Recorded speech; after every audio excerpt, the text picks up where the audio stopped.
В Республике Коми официально начался сезон активности клещей. Первыми ежегодно страдают жители южных районов, и в этом году уже в начале апреля были зафиксированы первые случаи укусов насекомых. Причем с потеплением климата количество эндемичных по клещевому энцефалиту районов в регионе постепенно увеличивается. В этом году к уже существующим добавились Ухтинский, Троицко-Печорский и Сосногорский районы. Теперь 13 из 20 муниципалитетов в Коми эндемичны по данному заболеванию. С наступлением теплого сезона резко повышается активность клещей. Вместе с ней возрастает риск заражения опасными инфекциями. Особое место среди них занимает этот клещевой энцефалит, который поражает центральную нервную систему. И клещевой боррелиоз. Он поражает преимущественно опорно-двигательный аппарат. Основной путь передачи – это трансмиссивный. Вирус передается при укусе клещом. Второй путь – это пищевой. Передается при употреблении в пищу сырого молока или молочных продуктов. Еще бывает контактный путь. Он передается при раздавливании клеща и втирании его в поврежденную кожу. Интинцам не стоит беспокоиться и переживать, ведь наш город вне зоны риска. Мало того, что наши интинские клещи не являются источниками заражения, так и чтобы встретить их, надо очень хорошо постараться. Инта не является эндемичным районом по клещевому энцефалиту, поэтому у нас вакцинация проводится на платной основе. И записываются на нее через прививочный кабинет первой поликлиники и детской. У нас прививаются только если люди уезжают в эндемичные районы. Вот они по своему желанию приходят и прививаются.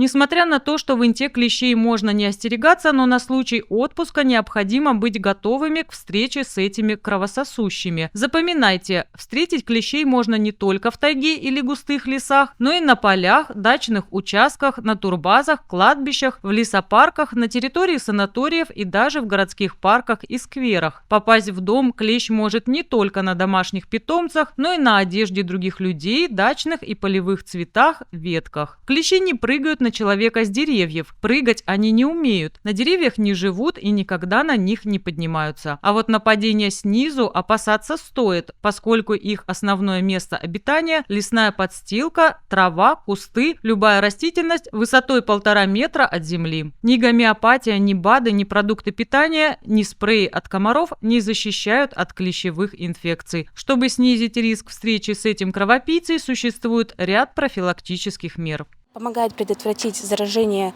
инфекциями, передающимися клещами. Это специфическая и неспецифическая профилактика. К неспецифической профилактике относится акарицидная обработка лесопарковых зон, кладбищ и зон массового отдыха людей.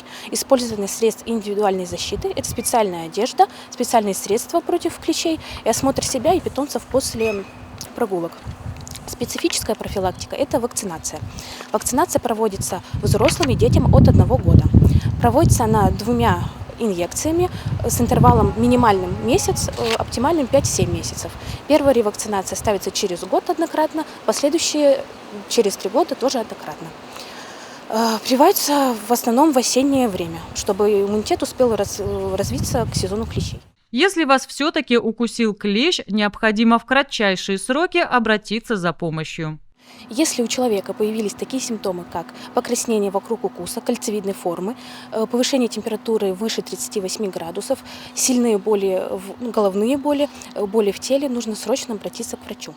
О вакцинации нужно позаботиться заранее, чтобы с момента 2-й прививки прошло не менее 2 недель до возможной встречи с клещом. Оптимально с конца осени по начало весны.